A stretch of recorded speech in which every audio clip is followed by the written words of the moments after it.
on hands and knees. We're going to bring the thumbs in to touch. That just narrows the hands a little bit. Raising the right leg behind you.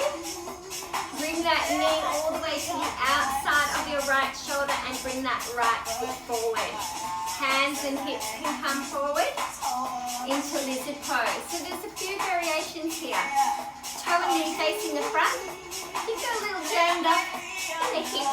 Open the toe out, knee out, and let that fall open. You can stay here on the hands, drop to the elbows, or you could add a twist. Same arm as the front leg, heads back to grab the opposite back leg. Lengthen, draw the belly in towards the spine to twist around the corner. Don't overdo it. We don't want to tear or micro tear that hip flexor at the groin. Good. Coming out of that one into half pigeon. The toe heel this front foot across.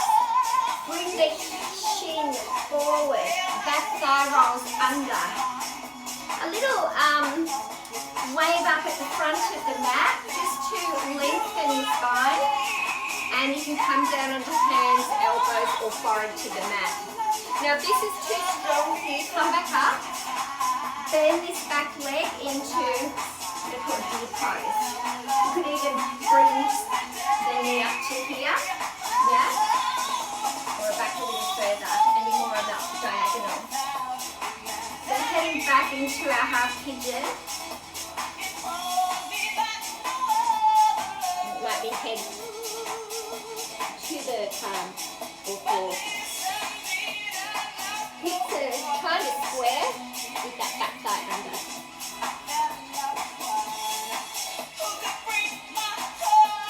Coming up onto the hands, make your way back to hands and knees. Thumbs together again. Other side. Raise that left leg behind. Bring it all the way through to the outside of the left hand. Hips come forward. Setting up either parallel foot position or open it if you need to. Hands, elbows, or into the runners.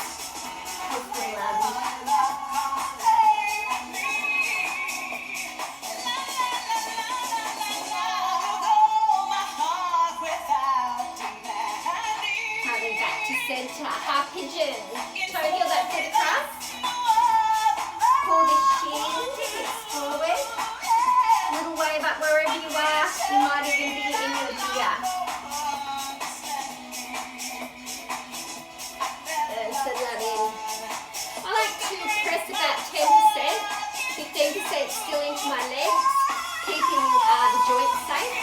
And I like to relax from the waist all the way to the crown of the head.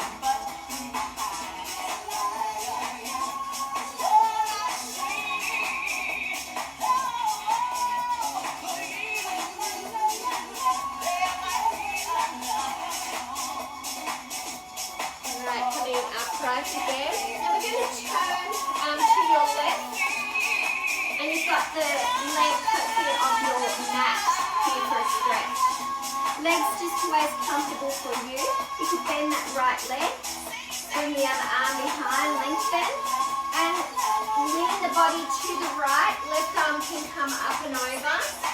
You can stay here with the right leg bent or straighten it. And reaching the left arm to the right wall or even towards that bottom foot. If you feel a little jammed up in the neck, maybe hand to the head and relax the neck. Coming upright, over to the other side, maybe bending that left leg, tilt, hip bones go away from that front leg. Maybe onto the forearm with the left arm behind the left leg or in front. Straighten that left leg.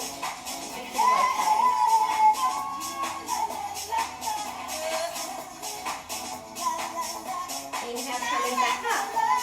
At center, keep the knees and toes facing up. As you maybe reach hands forward, you could come onto the forearms. You could even come chest towards the floor, depending on your mobility.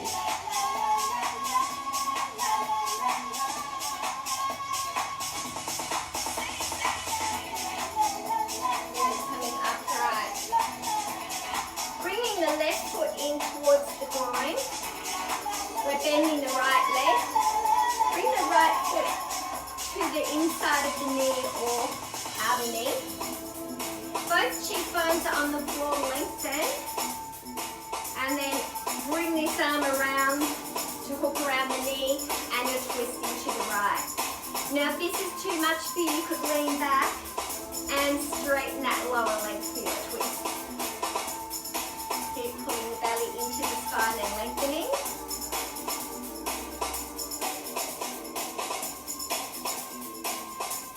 Head back to center. And we're switching legs. Right foot in, left foot over the knee. Both cheeks on the floor. Again, if it's not right for you, just straightening that bottom leg. You can reach around, lengthen, a little twist.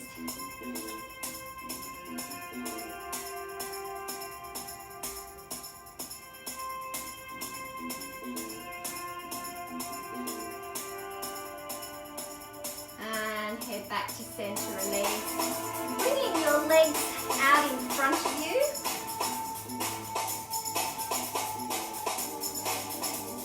Into a seated forward fold, Asana. So you can bend the legs here, lengthen, hinge with a straight back, sit bones heading away from you, arms out in front. Now hands can stay in front, you could come pistol grip around the big toes, or even interlace the hands around. And then legs can stay bent, particularly if you've got back issues, lower back issues, things like that, and fold over the legs. If the legs and back feel okay, you could straighten the legs to go a little deeper. Pulling up the kneecaps for more of a stretch and pulling the belly towards the spine. Coming upright. Into our counter pose. Tabletop, so easy version is legs bent, toes facing the front, fingers facing the front, and you lift up. So hips, toes get them parallel to the floor, looking straight up or to the back corner of the room.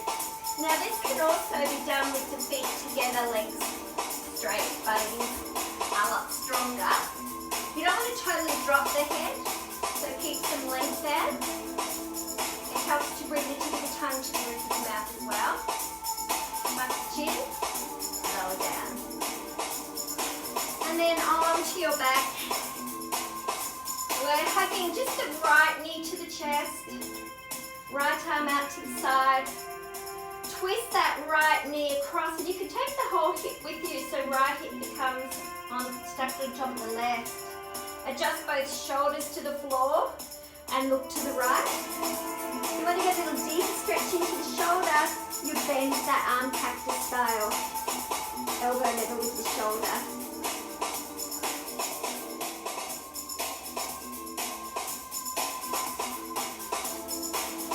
And switching, left knee to the chest, right leg is straight.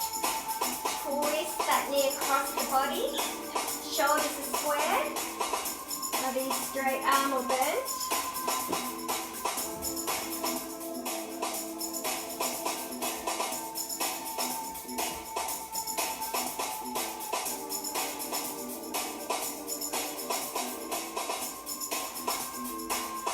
And back to center. Just finishing up, hugging the knees to the chest. Lift the head off the mat. Squeeze the belly to the spine in a little ball. And relax.